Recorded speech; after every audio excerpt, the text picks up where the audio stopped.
All right, Rabosai, good morning. Good morning. Let us begin by thanking all of our sponsors for this morning's share. To thank our TALMUD TORAH sponsors for Adar Aleph, Mrs. Selma Woolf, for dedicating all of Shiurim and Joshos this month with immense gratitude for the refuos from Hashem and the merit of refuah for all of those in need, and in the zchus of our brave soldiers, and the return and merit Hashem b'sha'at tova of our hostages. The Schwarzbaum Family, in memory of Rabbi Schwarzbaum, Aharon Yosef ben Meir, zechus, the Lavine and Behrman families, in memory of Bill Rabbi Shmuel ben Yisrael, zechus, our week of learning sponsors, Steve Galaskov, in honor of the bris of his grandson, Nachum David ben Eliyahu Baruch Halevi.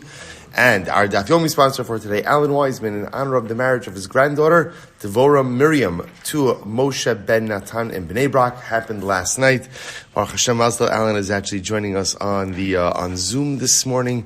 Baruch Hashem, the Chassan and Kala should just be zochah to a life filled with happiness, bracha, mazel, and simcha. With that, let us begin. I don't know why YouTube is not coming up again. I don't know why, but everything else seems to be working. But all right, so let's go. A lot to do. Baruch Hashem, Hazman Katzar v'hamalacha meruba. Baruch Hashem, as always, a lot to do and not a lot of time. So we are picking up today's daf is Kufiyah Test, the last daf of Baba Kama. Baruch Hashem, Abba Aleinu L'Tova. So today's daf is Kufiyah Test. We are picking up on Kufiyah Ches on the days 118b. And we are picking up 3 lines down into the wide lines. Amr of Zvid, remember again, we are in the midst of an overwhelmingly riveting and fascinating machlokes, which is, if you steal something and then you return it. I just want to point out something beautiful. How incredible is it that as we get to the end of this Masechta, we're talking about people who steal stuff and return it. You see, life is a journey. When we started in these sugyas, we just spoke about people who stole stuff and didn't return anything.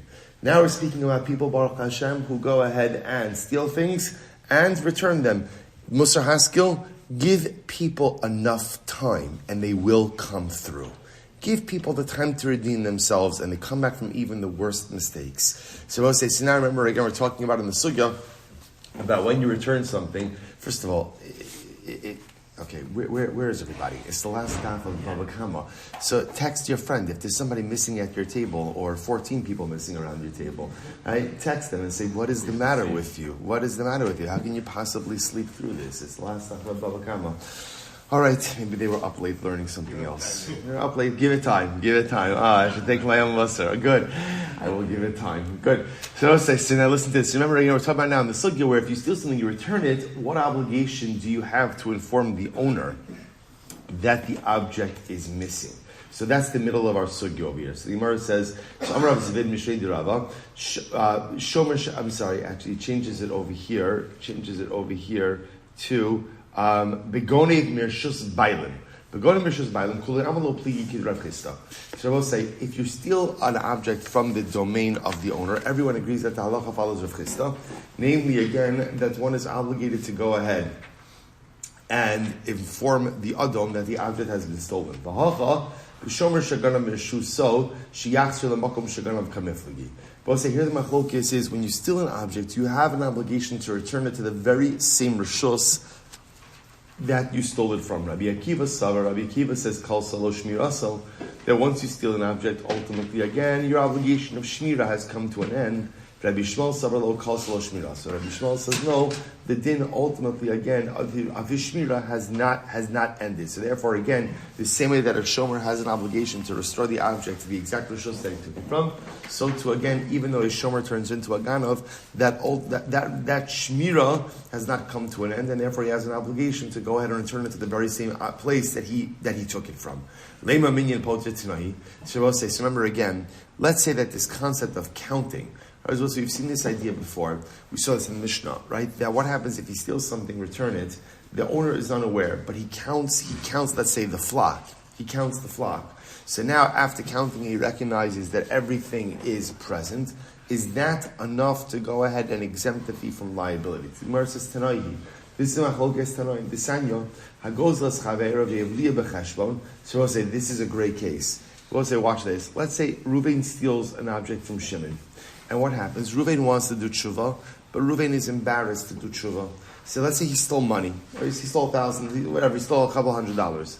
So now, it happens to be that he's purchasing an object from Shimon. See, he decides to essentially slip in some extra money into the purchase price, and that extra money is the amount of money that he initially had stolen from Shimon. So what's happening in this case? So Reuven is paying back the stolen money, but what? Shimon doesn't necessarily have any idea that he's stealing it back. That he's giving it back. So that's the case of Agozos Chavero. Reuven stole from Shimon, and now Reuven's purchasing an item from Shimon, and what he does is he adds more money, slips more money into the purchase price. That additional money represents the money that he originally stole from Shimon. So we'll say, so ultimately, has Reuven fulfilled his obligation of returning the stolen property? So Tani Chadi Yatsa. So one opinion says he's Yotzei, V'Tani Idach Lo Yatsa, and the other opinion says that he's not Yotzei. Savru D'Choli Amar Esud Rabbi Yitzchak. So we assume everyone holds of Rabbi Yitzchak. What does Rabbi Yitzchak say? The Amar Adam Asoy L'Mashonish B'Kisa B'Chol Shah V'Shah.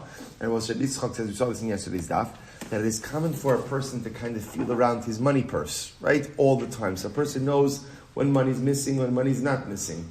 Obviously, the Gemara says, "Ma'ila b'hakam eflagi." So what are they arguing about?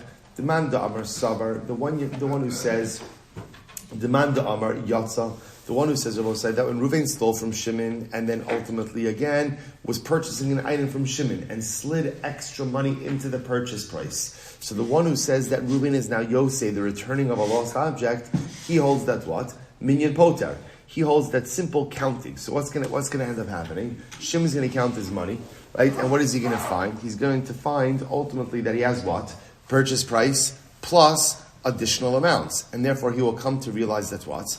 That all of the money that was taken from him was returned to him. So now you have Rabbi Yitzchak who says that a person is always counting the money in their money purse, right? And therefore again, it must be that even though Reuven is returning the stolen money, unbeknownst to Shimon, Shimon will come to find out because it's common for people to go ahead and count their money.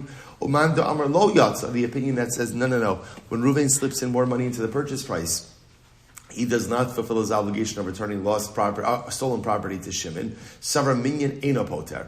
He'll hold that even though it's going to be common for Shimon to go ahead and count his money, simple counting of money and recognizing that now he is financially whole does not go ahead and fulfill the obligation of hashava, of returning lost property. Incredible.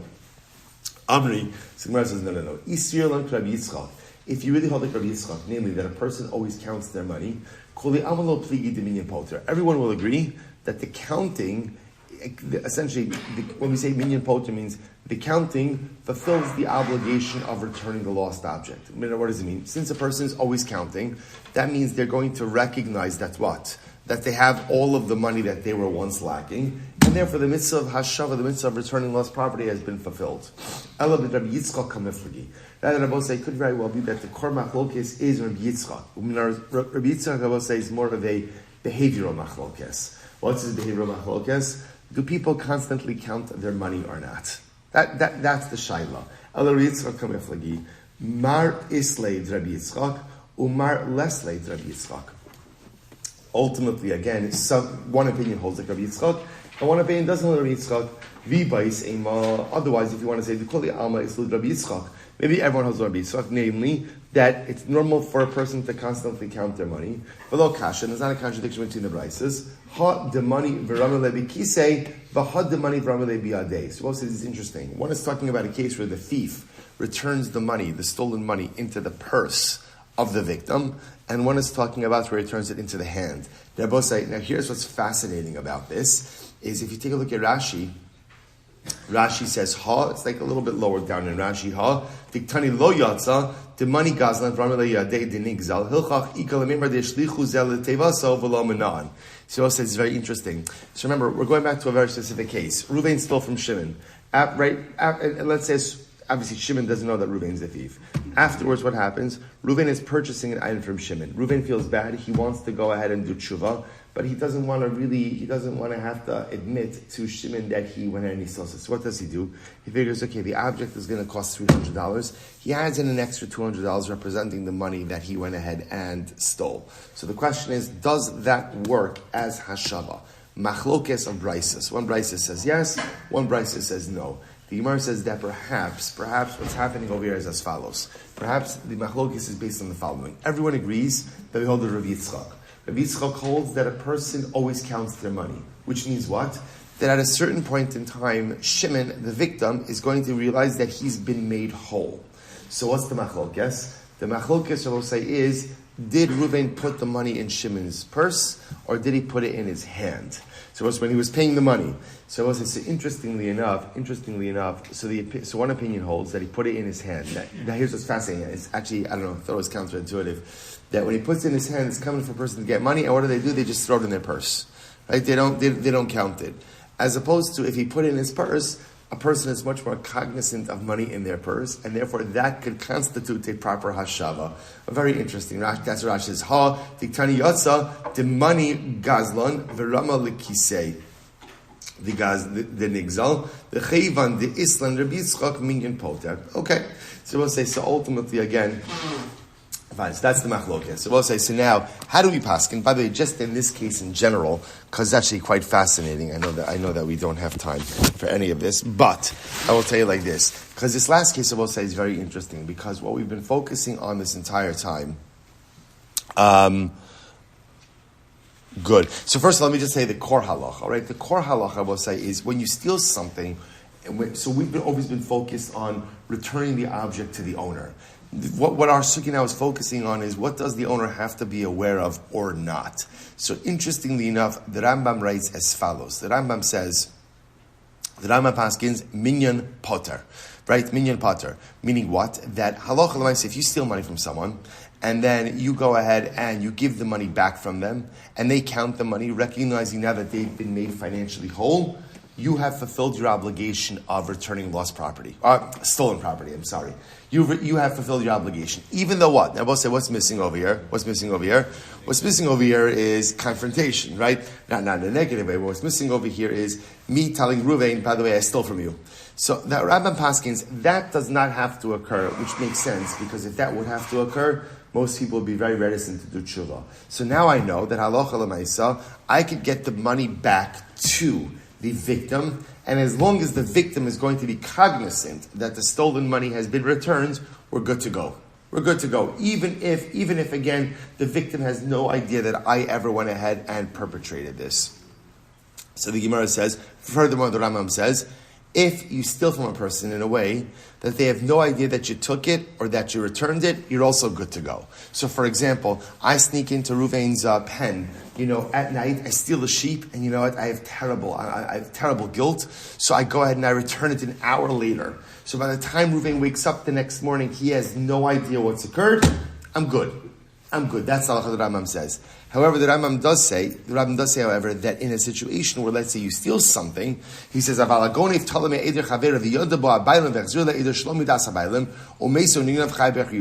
the Rambam goes on with a whole bunch of different ideas, which we're not going to get into right now, but you could take a look. It's Hilchos Geneva, Parak Dalet, Halacha Sir Aleph, and Yud Beis. Now, what about the other case? We'll say, where you steal from someone. I steal from Reuven, I feel terrible, and now I want to return the stolen money, but I don't want to confront. So instead, I'm buying something from Reuven, so I just want to slip in some more money. So Agozas Chavero, Vivliya Lo Becheshbon, Yatsa.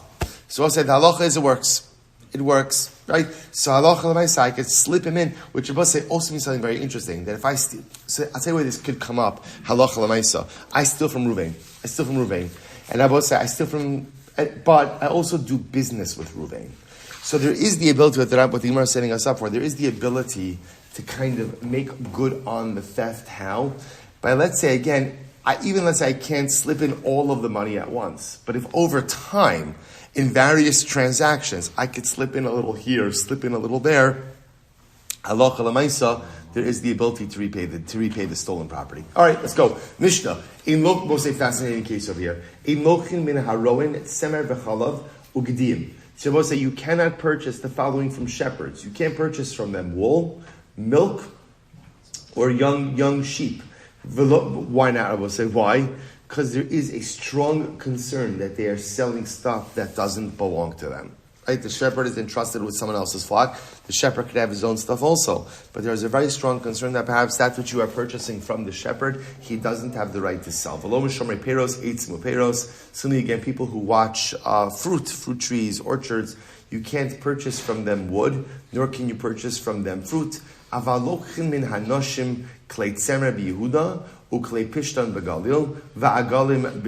we'll say again, also reflecting an interesting societal norm, the same issue applies to purchasing things from women. In other words, is there a concern that perhaps a woman is selling something that her husband hasn't consented to, that technically speaking that belongs to her husband?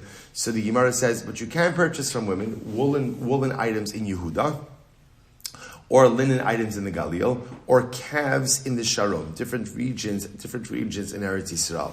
So Rabbi says, so ultimately, because in each of those locales, it was common for women to do commerce with these items, and therefore again it was permitted. Rabbi say, in any case, it's actually a good piece of advice in general.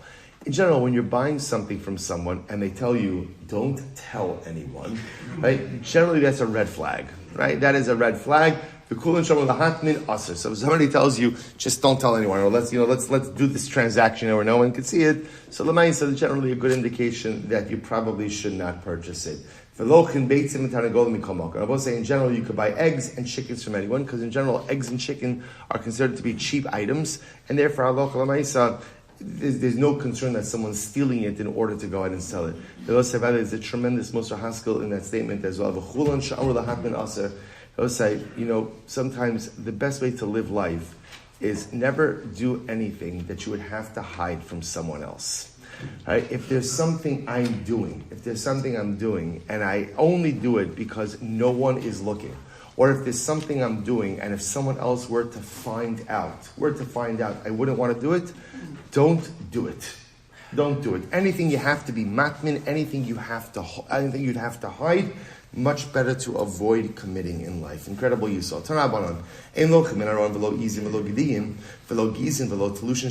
So we'll say in general, the Raisa now expands. These are the things that you can't go ahead and purchase from a shepherd. You can't purchase goats and not sheep and not gizin are like shearings, fleeces, or pieces of wool that have been removed. But you can't purchase from them tfurin, because ultimately, again, tfurin, Rashi says, begodim tfurin, sewn garments, because we assume that those actually belong to the shepherd. Furthermore, you can purchase from the shepherds milk and cheese in the desert, but not in habitation. I will say, interestingly enough, Rashi points out over there, that's because generally the owner of the flock is mafkir any type of milk or cheese that comes from his animals in the desert, because they're in the desert, he's not going to get them back. So he's mafkir them, that's why the shepherd could have them. You could also purchase from a shepherd 4 or 5 sheep, or 4 and 5 fleeces,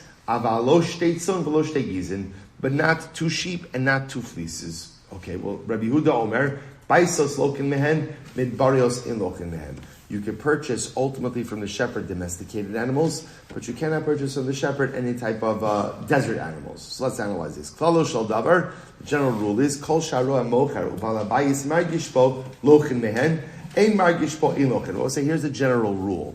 When you're buying something from a shepherd, anything that you would buy from a shepherd and the balabayis, the owner of the flock, would recognize was missing, you could buy that from a shepherd. Why? Because then we could assume it's not stolen. Because we'll say, how do shepherds steal? In very nuanced, undetectable ways. But shepherds are not going to steal in a way that the owner would know about. Therefore, you can't purchase something from the shepherd that could go undetected by the owner. But anything that you can purchase that would not go undetected, you can buy, because we assume that belongs to the actual shepherd himself. So we'll say, so we said before that you could purchase from a shepherd 4 or 5 sheep and 4 or 5 fleeces. I don't understand. We'll say, if you could buy 4 sheep, then what? You certainly could buy 5 sheep. Also remember again, the higher the number, the more significant the sale. The more significant the sale, the harder it would be to shield that or to hide that from the owner from the actual owner, which testifies which essentially indicates that this is a legitimate transaction. So if you can buy 4, you can only buy 5. So Amar Chista, Arba mitoch chamisha. No, Chista is like this. If the shepherd is watching a flock of 5 sheep, and he wants to sell you 4, you could do that. Right, you could do that. Why? Because that's a pretty good indication that he's not stealing. Because if he would steal, if that type of theft would be clearly detectable. Others explain Rabbi Chista, Arba me'eder katan, v'chamish me'eder gadol. Others say Rabbi Chista says that's what? That it means you could buy 4 sheep from him from a small flock, small herd, and 5 sheep from a larger herd. Okay? So the Gemara says, Hagufa kasha. I don't understand. There's inherently contradictory. Amr dalad v'heizon dalad v'heigizin. You said 4 or 5 sheep or 4 or 5 fleeces. Dalad v'hein aval shalosh lo. So we'll say 4 or 5 means what? 4 or 5 means what? 4 or 5, but not 3. Right? So the Gemara says, so that's one inference. Emo seifa, but yet look at the seifa. Avalo shteitzon, but yet the seifa said you can't buy 2 sheep. What can you infer from that? Ha shalosh zabninon, but 3 you can. So we'll say, so which one is it? So the Gemara says, ha beberaisa ha bikechishta. So we'll say, if they're healthy sheep, you could buy even 3. We'll say, if they're weak sheep, you would need to buy 4 to 5. Again, we'll say, the principle is a very simple one. The concern of purchasing from a shepherd is that is he going ahead and buying stuff, or selling stuff that's not his. But the only way a shepherd steals from the owner is when the theft would be undetectable. So as long as the purchase is significant as defined, that it's significant enough that if the shepherd was selling something that did not belong to him, the owner would absolutely recognize and know this, then you could buy from the shepherd because you assume that he's not stealing. And obviously that is going to be subjective depending on what it is that you're buying. Incredible. Let's go ahead. Rabbi Yehuda Omer Baisos Lokin Mehen, Mebrayos in Lokin Mehen. Rabbi Yehuda says you can purchase domestic animals, not we'll call it like range animals, desert animals. So it says Rabbi Yehuda Reisha Kai Ulechumra or Duma Seifa Kai Ulekula. Is Rabbi Yehuda commenting on the first part of the Mishnah, the Reisha, and therefore again he's being machmir, or is he commenting on the Seifa and being mekel? Sareisha Kai Ulechumra. So we'll say perhaps he's commenting on the Reisha and he's being machmir. Da Amar Lokchin Mehen Arba V'Chamisha Tzon. When the Reisha said that you could purchase from the shepherd 4 or 5 sheep, so Rabbi Yehuda comes along and says, Hani mili baisos. That's true, domestic animals, because then the owner will know. But if you're purchasing range animals, right, the herd that's out in the desert, you can't even purchase 4 or 5. Why? Because since it's in the desert, maybe the owner will never know. Or maybe Rabbi Yehuda is coming on the seifa, ulekula, and maybe he's going lekula. What's the kula? The amar avalo shteitzon velo shteigizin. Right, the seifa said, right, you can't purchase 2 sheep or 2 fleeces from the owner. Hani milimid barios. That's true, range animals. Aval baisos shtayim nami lokhin. But I will say when it comes to domestic animals, you could even purchase 2, because again, since it's domestic, then what? The owner is going to know if they are missing. So Tashma, let's analyze this. So we'll say, so we're just trying to figure out what is Rabbi Yehuda commenting on. So Tashma, the sign of Rabbi Yehuda Omer, Lochin baisos mehen, fein lochin mehen mit barios. Rabbi Yehuda says, you could purchase domestic animals, you can't purchase range animals from shepherds. Or b'chol makom. But I will say, whether it's domestic or range, lochin mehen arba v'chamisha tzon. In all cases, you can purchase 4 or 5 sheep. Now what's the logic of that? What's the logic? The logic is 4 or 5, that's a lot of sheep.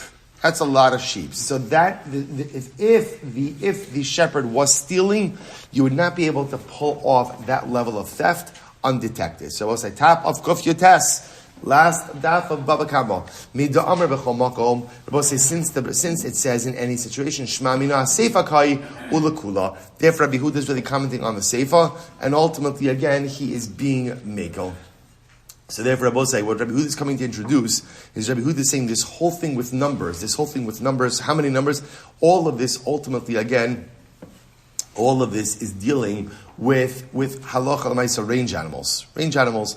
But when it comes ultimately, again, to domestic animals, Rabbi Yehuda would say, to domestic animals, the owner is much more aware, and therefore, again, even a smaller number of sale would be permitted because the owner would be able to detect the theft. Incredible. So I'll say second line from the top, 119a. So I'll say, so the Mishnah said you cannot purchase from You cannot purchase from people who go ahead and guard fruit. You can't purchase fruit from them, right? Fruit watchmen, orchard watchmen. You can't purchase fruit, nor can you purchase wood from them.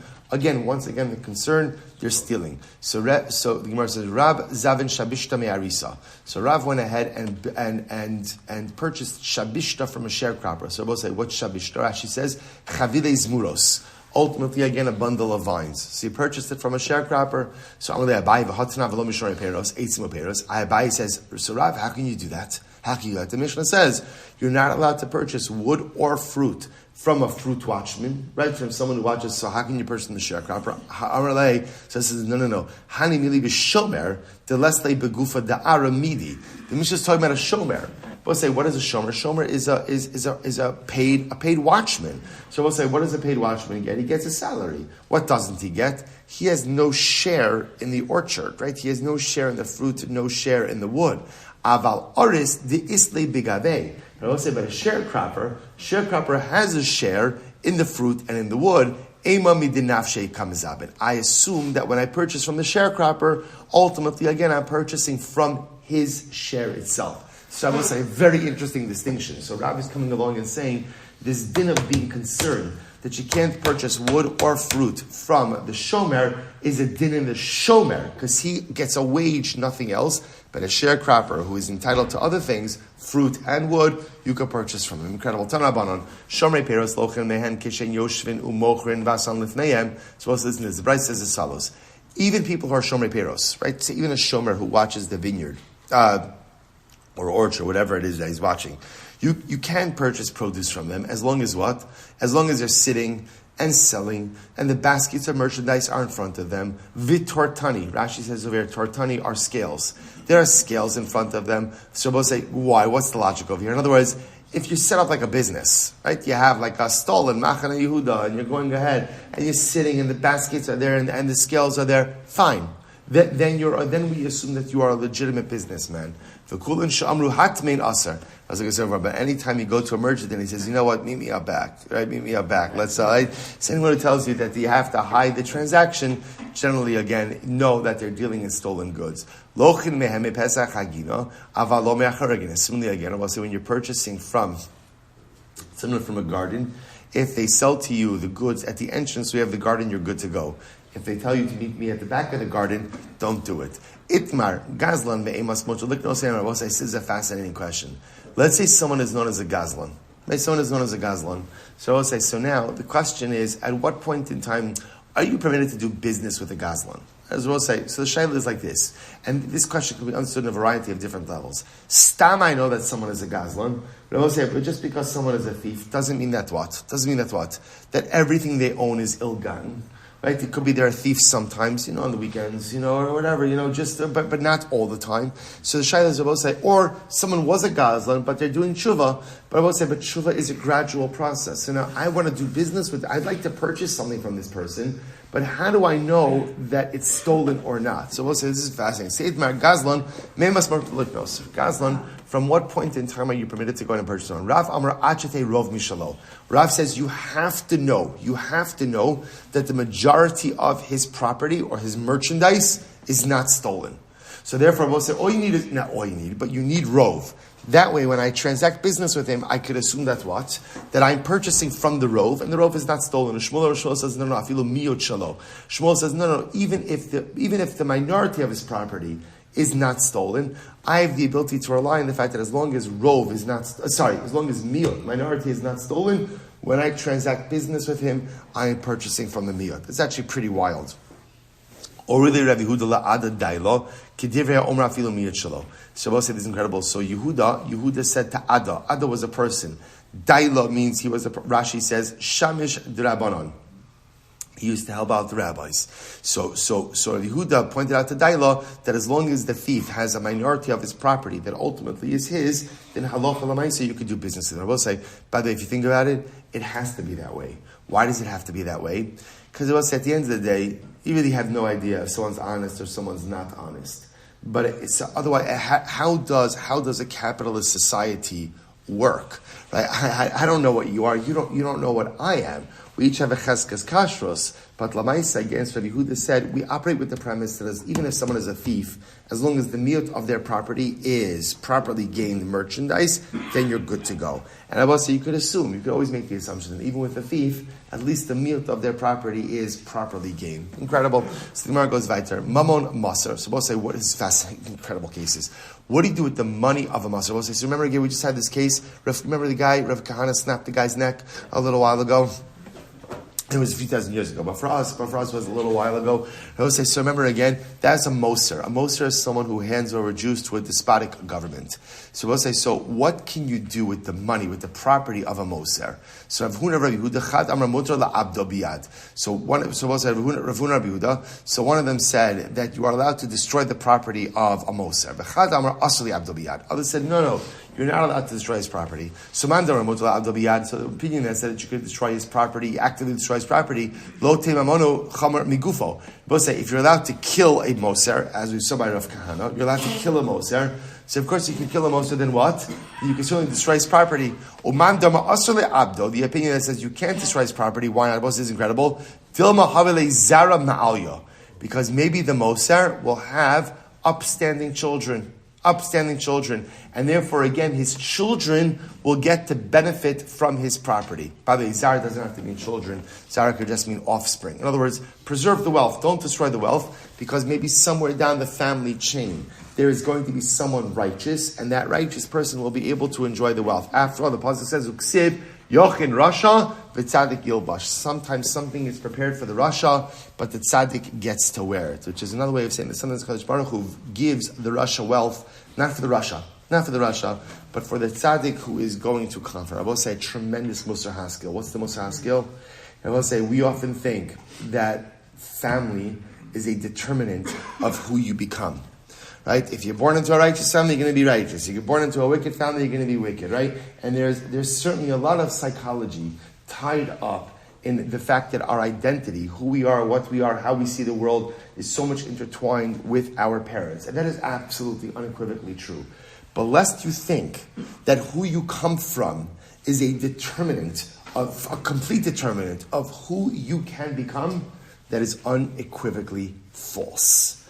You choose who you become. I came from a dysfunctional family. I have dysfunctional parents. There are plenty of children who come from parents who are tzaddikim and choose to become Rishaim. And there are plenty of people who come from parents who are Rishaim and choose to become tzaddikim. It doesn't mean that it's not a struggle. And it doesn't mean that it's not difficult to overcome baggage that you get from your family. Absolutely it is. But Lamaisa, you make the choice about who you want to become. And we'll say that again, so many different examples of this, but here it is in the Gemara. We don't destroy the property of the Moser. Why? Because he may have righteous offspring. I will say, Moser is like the bottom of the rung, right? Better to commit all other Averas than to be a Moser. Moser is the lowest of the low. And yet, even from a Moser, you could have righteous offspring. Let's say we don't choose where we come from, but we absolutely choose where we go. Incredible. Okay, not enough time. So the Gemara goes weiter. Listen to this. Rav Chisda had a sharecropper. So it's interesting. So the sharecropper was very precise in measuring everything out. Right, a little bit for you, a little bit for me. Now, the problem was he was a bit too precise in that he was taking more for himself than he was entitled to. So the Gemara says, what happened? Salke. Rav Chisda fired him. Kari anafshe, and he went ahead and he said the pasuk on himself. V'tzafon l'tzadik chayal chote kima tikvas chanaf. Ki batsa ki yashal aloa nafsho. Okay, so he quoted about himself this particular pasuk from Mishlei. Tov yanchil b'nei banim b'tzafon l'tzadik chel chote. Okay, so I'll say, so now listen to this. So ultimately, the Gemara says like this. Rav Huna Rav Chisda chadamar. So I'm sorry. So the end of the pasuk I will say is as follows. It's actually quoting two psukim. So the first part of the pasuk that is really quoting that applied to himself is that sometimes the tzaddik receives that originally was hidden by the wicked. So he was referring to the sharecropper over here who was taking stuff for himself. Once he fired the sharecropper, now he had more wealth. But now we'll say focusing on the second part of the pasuk. The second part of the pasuk was Ki yasha alakan afsho. that when you steal from someone, their soul, you steal from someone, their soul, we'll see who the there is, but their soul is taken away from them. So the Gemara says, whose soul are we talking about? One says it's referring to the soul of the victim, and one says that it's referring to the soul of the thief. The one who says the soul of the victim, Pasuk says, this is the derech, this is the manner, right? This is the way of every person who steals. He takes the soul of the victim. So we refer to theft as the stealing of the soul of the victim. Pasuk says, don't steal from the poor person because he is poor. Because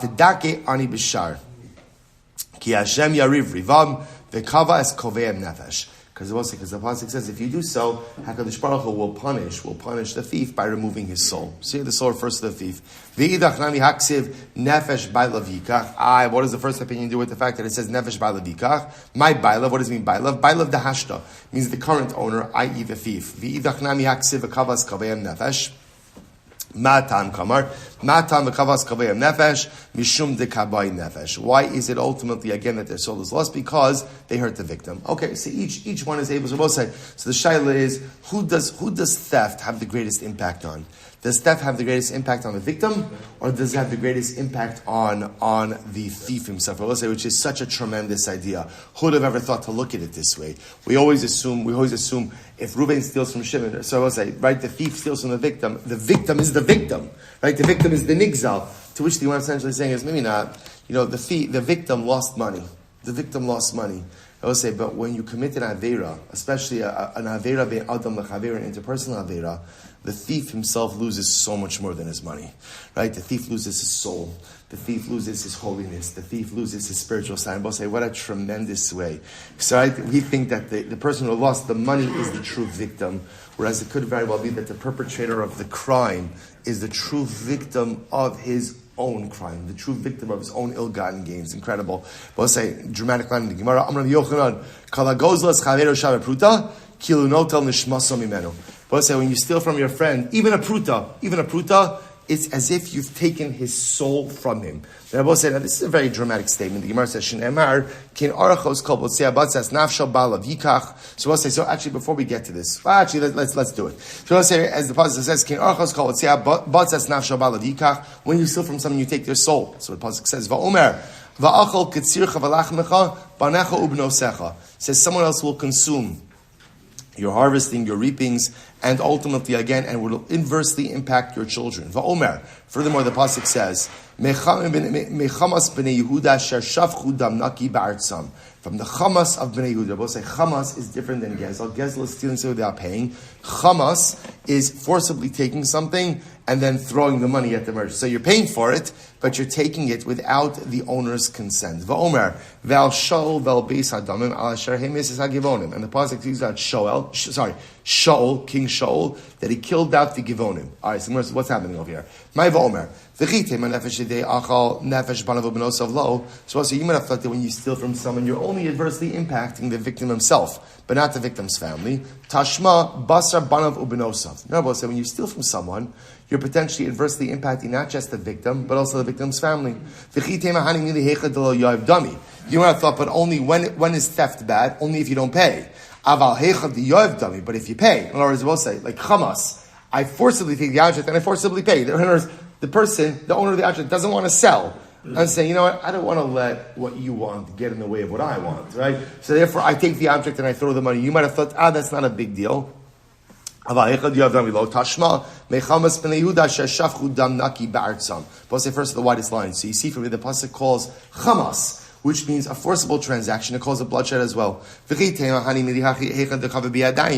might have thought maybe only theft is bad when you actively steal. Aval gramalo, maybe say kind of like causative theft, right? Indirect theft. Maybe it's not such a big deal. So Tashma el Shaul ve'el beis hadamim ala sher hemis es hagivonim. So we'll say the pasuk talks about gives liability to Shaul that he killed the givonim. When did Shaul kill the givonim? Shaul never killed the givonim. Elami tok shaharag nov ira kohanim shaymaspikin lahed mayim mazon ma'ala alav akasav kilo haragan. Rather, Rabbi say Shaul didn't kill the Givonim. But who did Shaul kill? Shaul wiped out Nov, the city of Kohanim. This Nov city of Kohanim were responsible for supporting, really providing employment for the Givonim. Well, once Nov was gone, the Givonim had nothing to eat. And therefore, again, the Navi treats it as if Shaul stole from the Givonim. So if I will say, just look what comes out of here. So the Gemara says, if you steal from your friend, even a Shavah Pruta, it's as if you've taken his soul. And we extend that to mean what? Not only his soul, but you adversely impact his children. Not only actual theft, but even Hamas is problematic. And not only that, even causative theft is going to be problematic as well. Now, I will say, that statement of Rabbi Yochanan, that when you steal from someone, a Shavah Pruta, it's as if you've taken their soul. So we'll say that is a very dramatic statement, and seems to be, if you think about it, just like a bit hyperbolic. Now, maybe not. Maybe someone, a person who has no money, and therefore we'll say you take a person's last pruta, that's it, they have nothing. I'll say, but maybe it means something a little bit different as well. We'll say, when you steal from someone, kala goes las chavera. So we'll say, when you steal from someone, what is the message that you are imparting to the victim? If you're the thief, what's the message you're imparting to the victim? You're worthless. You're worthless, right? Because if you are worth something, if I respected you, and I looked at you like as an equal, as a peer, then I wouldn't do this to you. So I will say, when you are gozo es chaveru, when you steal from someone, essentially you make them feel like a shavah pruta. You make them feel almost absolutely meaningless and worthless. So I will say, to steal, in other words, people don't steal from people they respect. They only theft is the greatest display of disrespect. I don't care about you. You're worthless. Your ownership means nothing to me. As far as I'm concerned, you're a shavah pruta. Right? So we'll say, so thief makes a person feel like they're a nothing. Like they're a nothing in the eyes of the person who stole from them. And listen, the worst thing you could do to someone in life is make them feel like a nothing. The worst thing you could do to someone is ultimately to make them feel like they are valueless. So we'll say, we've all been in situations in life where we've been demeaned, where we've been degraded, and when we've been made to feel like an absolute zero and nothing. And I will say, those are the most painful moments in life. And that pain is so acute, kilu notel nishmaso mimenu, that it's as if, mamish, you're taking the very life from a person. I will say, sometimes the worst crime we commit against another person is making them feel like a nothing. And when you do that, when you make a person feel like a shavah pruta, kilu notel nishmaso mimenu. I will say how careful we have to be to build each other up. How careful we have to be mechazik one another. How careful we have to be in the way we treat someone else. You disrespect another person, gzela is one manifestation of interpersonal disrespect. You disrespect someone, that feeling of knowing that I'm a nothing in the eyes of someone else, that feeling of knowing that I'm a zero in the eyes of someone else, ultimately could be tantamount to mamish robbing that person of his very life. Incredible Gemara. All right, let's go weiter. Says the Gemara, Aval lokim min anashim. But I will say, but you could purchase. Remember again, you could purchase from the women. We had this list of items that you could purchase. So you could go ahead and purchase woolen items in Yehuda, linen items in the Galil. Aval lo yenos shmanu usalasos. But I will say, but you can't purchase from women wine, oil, and fine flour. Again, the concern over here is, are they selling it without the consent of their husband?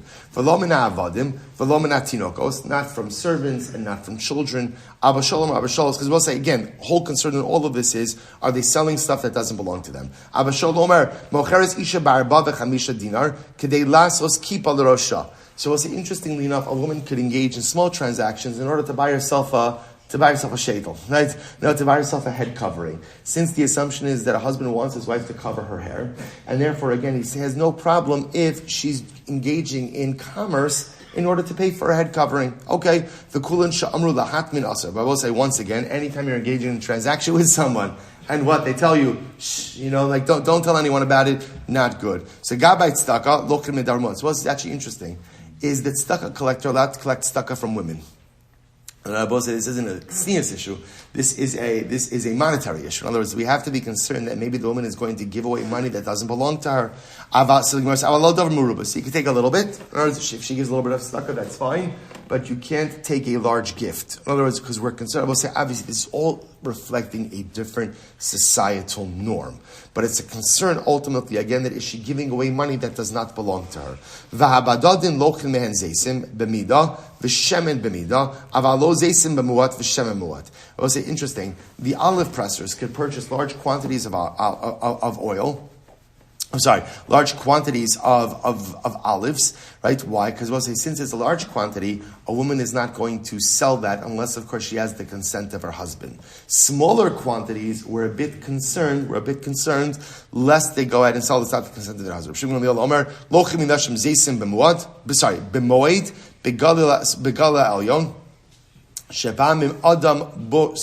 right. It's really right. He changes it over here. Bemuat. So we'll say in the Galil, you could even purchase small amounts of olives from women. Why? Isn't it? We'll say sometimes a person needs to make a little extra money, and he's embarrassed. The man is embarrassed, ultimately, again, to go ahead and sell small quantities of olives in order to make some extra money. So what does he do? He empowers his wife to do so. Which will say such a tremendous Musar skill. When it comes to doing what is needed for the family, men are often still concerned about their ego. Women will do anything and everything they have to do to take care of the family. It's incredible. So like a man, he needs to make money. I don't want to sell the olives. I don't want to sell the olives by the front of the house. What's the chevra going to say? Right? What are they going to say to me during Haftorah when I'm in the kitchen? Making right? What are they like? What are the guys going to say? What are the guys going to say? Right? Women don't care about these things. Women don't care about these things. For women are mission driven, and at the end of the day, if the family has to be supported, then we'll do what we have to do to ensure that the family is taken care of. It's incredible. So the Gemara goes weiter. Ravina went to Bemechuza. Asu nashi to Bemechuza. Rami kame kavli v'shiri. So Ravina went to Mechuza, and the women were selling to him or giving to him bracelets. Rashi says over here, kavli v'kuzle. Rashi goes on both sides on the staff. Rashi says over here, where is it? Okay, I can't find it right now. Whatever it is. They were giving before him. It's on the left side. Sharshara zav v'sheit smidin. So they were giving to him gold chains and bracelets. So he accepted it from them. So apparently, again, Ravina was there collecting tzedakah. They were giving him gold chains and bracelet. So they asked, but how are you allowed to do that? After all, again, Ravina, we learned that the Gabbai tzedakah could only collect small amounts. So the Gemara says, "Amalo davar muruba, amalei hani libnei mechuza davar muatina." So Ravina said, people of bnei mechuza are wealthy. They're wealthy. So for them, gold chains and bracelets, this is considered to be like a good strip. This is not a big deal for them, and therefore I could collect this from them for tzedakah purposes. Incredible. I will say Mishnah. Muchen shakobis motzi hare elu shalo. So we'll say some very interesting cases. Now we're talking about last Mishnah of Maseches Bava Kama. Last Mishnah of Maseches Bava Kama. So we'll say, so now we're transitioning to a new topic. What's the topic? When you give over something to a craftsman, a lot of times after the craftsman does his thing, there's some leftover materials. So now the shaila is, what is a craftsman allowed to keep versus what does he have to return? So muchin, we'll say kovis. Kovis is a launderer. You give a launderer a woolen garment to launder. So often there's like some tufts of wool that come off in the laundering process. So muchin shakobis motzi hari elu shalo. So ultimately, again, the launderer gets to keep the tufts of wool that come off the laundered object. Vasorik, someone who combs wool. Motzi, so the Gemara says vasorik motzi hari elu shabalabayis. When a person combs wool, the wool that comes off with combing, that's given back to the owner of the wool. Koves notal gimel chutin vehein shalom. A launderer could go ahead and keep, say, when you launder stuff, there's like additional strands of wool that come off the garment.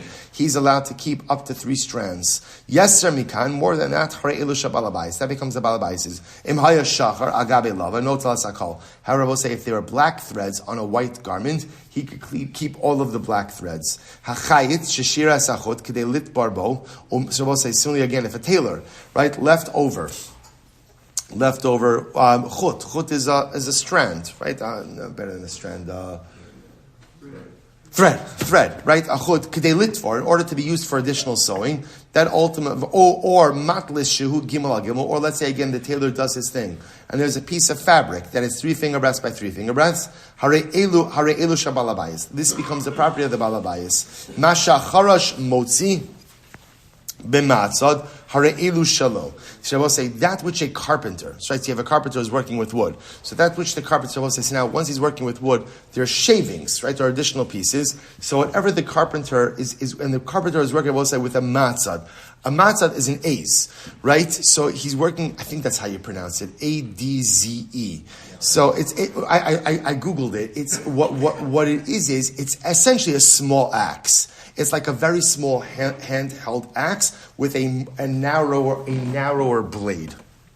Okay, so ultimately again, so I'll say, so if the carpenter is working with the aids, then ultimately again, those shavings belong to him. Ubikshil shabalabais. But if he's working, we'll say kshil is an axe. Right, that's the zaftig axe. That's the real axe. So we'll say, so those produce more significant wood chips. So that belongs to the balabayis. But I will say, if the carpenter was working in the home of the balabayis, then I will say, interestingly enough, in that case, everything. Even I will say again, the sarim is sawdust. Even the sawdust belongs to the balabayis. All right, let's go. Tarabanan. Lochin mochin minakobes mipnei shein shalo. So both said, therefore again, remember the first thing we said in the Mishnah is that when a person launders a woolen garment, any of the tufts of wool that come off of that belong to the launderer. Therefore, you are allowed to purchase tufts of wool from a launderer, right? Because lemais again they belong to him. So lochin mochin minakobes so they shein shalo hakobes noto shnei chutin alyon and behin shalo. So again, the launderer could take the 2 upper threads from the garment, those like the threads that hang off the garment, and those belong to him. We'll say Amud Bey's last Amud of Maseches Bava Kama with 4 minutes to spare. We got this. The Gemara says, "Lo yatil bo yosem mishlosh chuvim." I will say, interestingly enough, you should not use more than 3 threads. Lo yatil bo yosem mishlosh chuvim. Then ultimately, again, you should not go ahead and utilize more than 3 stitches per loop. We'll discuss what that means in just a little bit. Similarly, again, when combing wool, you should only comb wool vertically and not horizontally. That diminishes on the amount of wool that's scraped. Remember again, when you comb, by definition, some wool is coming off. So apparently, again, better to do it vertically and not horizontally. So the Gemara says, when evening out the garment, you even out the garment on its length but not on its width. But Allah again, if you want to go ahead and even it out, right? The Gemara says, "At tefach rashay." Up until tefach, you're permitted to do so. Fine. So the Gemara says, "Amar Meir shnei chutim." So Meir said 2 threads, v'hanan tanan shalosh. But we went ahead and we said they could keep up to 3 threads. Lokashya haba'alimi habekatini. One is talking about both say a thicker garment, and one is talking about again a smaller garment. So both say. So obviously, just want to point out, this goes without saying. A lot of these halachas, in other words, about what you can keep, what you can't keep, this is subjective and also societal, right? There was also very often like a minagam makom about what you are allowed to do or not allowed to do. So the Gemara goes weiter. Furthermore, when combing the garment, you should only comb the garment vertically, but not horizontally. But we learned just the opposite. Lokashya habiglima habesarbala. One is talking about 2 different garments. Well, so Rashi says over here, there's glima. Rashi says it's talis asui l'chol yom. That's an everyday garment. Versus the sarbala, which was a more elegant garment. Good. We'll say furthermore again, you shouldn't do more than 3 stitches per loop. But Rabbi Yirmiyah, am tuye va'asuye. So it's very interesting. So I'm sorry. So Rabbi Yirmiyah, am tuye va'asuye chad. So we'll say when we say a loop, what constitutes a loop? Ultimately, again, is it passing the needle through and going ahead and bringing it back? Is that considered one? Oh, Dilma amtuye va'asuye tray. Or maybe looping it through and bringing it back is considered to be 2 stitches, to which the Gemara says, Teiku. All right. You could even out the garment through its length, but not through its width. So remember again, all of this talking about what a merchant is permitted to do or not permitted to do. So you could go ahead and straighten it out, even it out in the length, but not the width. But we learned just the opposite. Lokashya habiglima habehemni. One is talking about a garment versus one is talking about a belt. All right, you know what we'll do? We're going to stop over here for today. So we'll say we are going to Meir Hashem finish the rest of the Amud. It actually goes pretty quickly. The rest of the Amud in Meir, I think. Well, in Meir Hashem by the Siyum tonight. So I will say. So first of all, so we'll hold off the Mazel Baba Kama. So for those who are unable to attend the Siyum, so we'll post the link on the WhatsApp chat. In Meir Hashem, it'll be live streamed on YouTube and on Zoom. In Meir Hashem, so however you want to watch it. So we zoch Meir Hashem to finish the Moses. Remember again, the schedule for tonight is Meir Hashem 5:15 to 5:45 is welcome hors d'oeuvres. 5:45 mincha ma'ariv. So which means even if you're running a little bit late, don't worry. We're not going to start the shir before 6:15 tonight. That's going to be the earliest we start the shir, and then Meir Hashem will go from there into the Sudan, into the Siyum. We'll say it's going to be a dramatic and beautiful and overwhelming evening. What an accomplishment. Again, we're not finished yet, but we're almost there. We could see the finish line. We could see the Hadron Allah just out of sight. And I will say, Meir Hashem, so tomorrow, we begin Bab Metzia. I will say, new Masechta, new beginnings. Maybe Baba Kama was your best Masechta. Maybe it wasn't your best Masechta. Maybe you were on time for Shir. You weren't on time for Shir. Maybe you came for Shir. You didn't come for Shir. I will say, the beautiful part is every new Masechta comes with daf amnesty. Whatever you did beforehand makes absolutely no difference. Tomorrow is a brand new beginning. Tomorrow, you write for yourself a new narrative. Tomorrow, we begin a new journey together, and we are Zocha and Meir Hashem to do it together. I will say, B'Shah Tov Mitzlachas and Malsov for tonight. Shkayach, everyone. All right, Chevron Zoom, have a great day, everyone.